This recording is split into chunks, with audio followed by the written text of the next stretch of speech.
Baruch Levi B here from Soul Centered. Thanks for tuning in to a video about how I utilize meditation, movement, and mindfulness practice in my own life and more importantly in working with clients.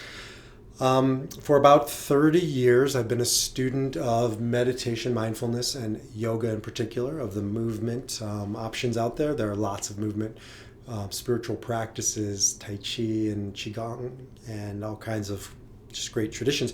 But the one I know is yoga, and I've been practicing. So for well over a quarter of a century, I've been really trying to walk my talk and live these in my life. I originally turned to these traditions from a Buddhist orientation, even though I'm a rabbi and born a Jew.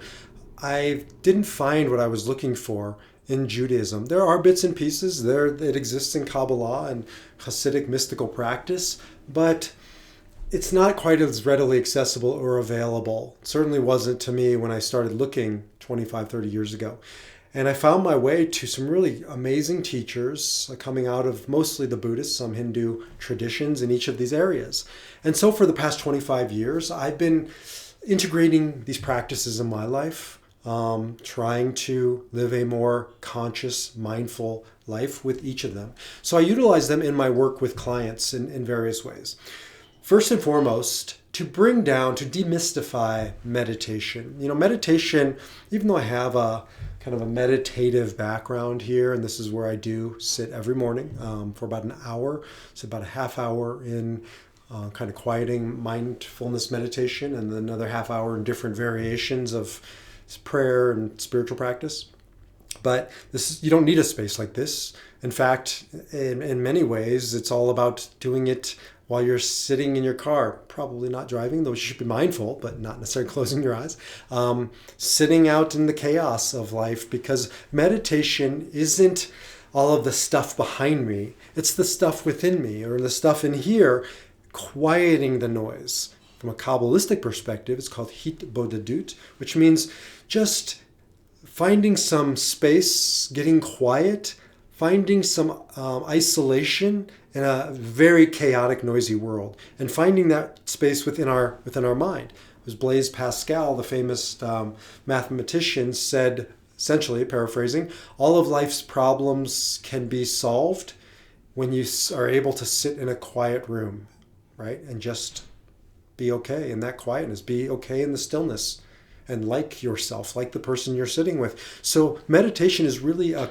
quieting and getting clear. That's the mindfulness piece, paying attention to 80,000 thoughts a day.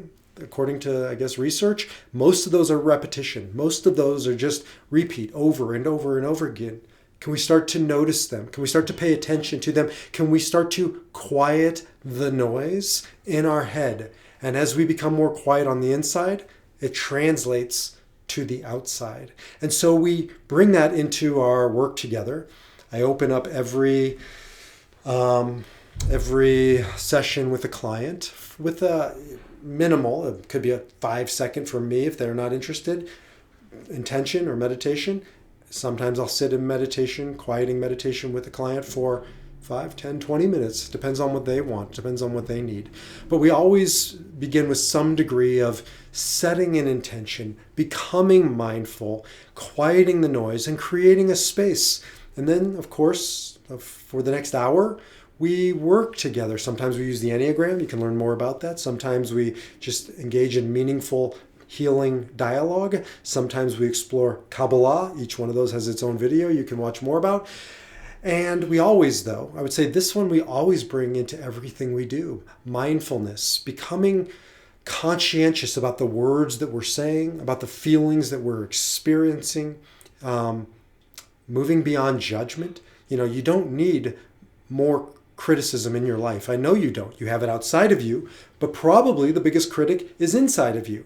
And so in our work together, I really help people become more compassionate, more mindful, much more loving to the world, but starting with themselves. And so there are just tremendous meditation, mindfulness techniques in this process. I also say movement because so often in the West, we really value education and growth from the neck up, right? Our brain. And that's one way to process information. It's one way to grow. It's one way to touch upon spirituality. So spirit and intellect are not mutually exclusive.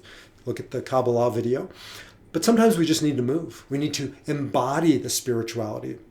It is said in Kabbalah that we experience divinity through our flesh. And the Eastern traditions are very well suited for this.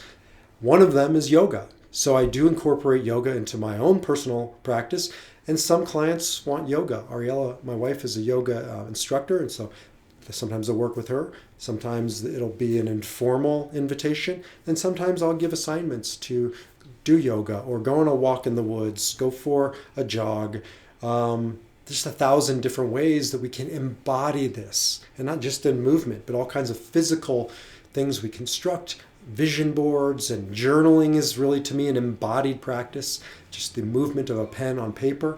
So the bottom line is, it's just so deeply important to reclaim a sophisticated spirituality, a spirituality that doesn't have to be just woo-woo. That you can see I kind of like my woo-woo. It can be grounded, it can be practical, it can be rational, it can be and must be loving and compassionate, because the last thing you need is anything but that. And what you need is to develop self-compassion, cultivate that awareness, to tend to yourself, take care of yourself so you can go out in the world and be more compassionate and loving to those around you and to a world in need. So if you'd like to learn more, of course, you can watch the other videos. Reach out to me at Baruch, B-A-R-U-C-H, at mysoulcenter.org. Until the next time, Shalom, Salam, Namaste. Peace.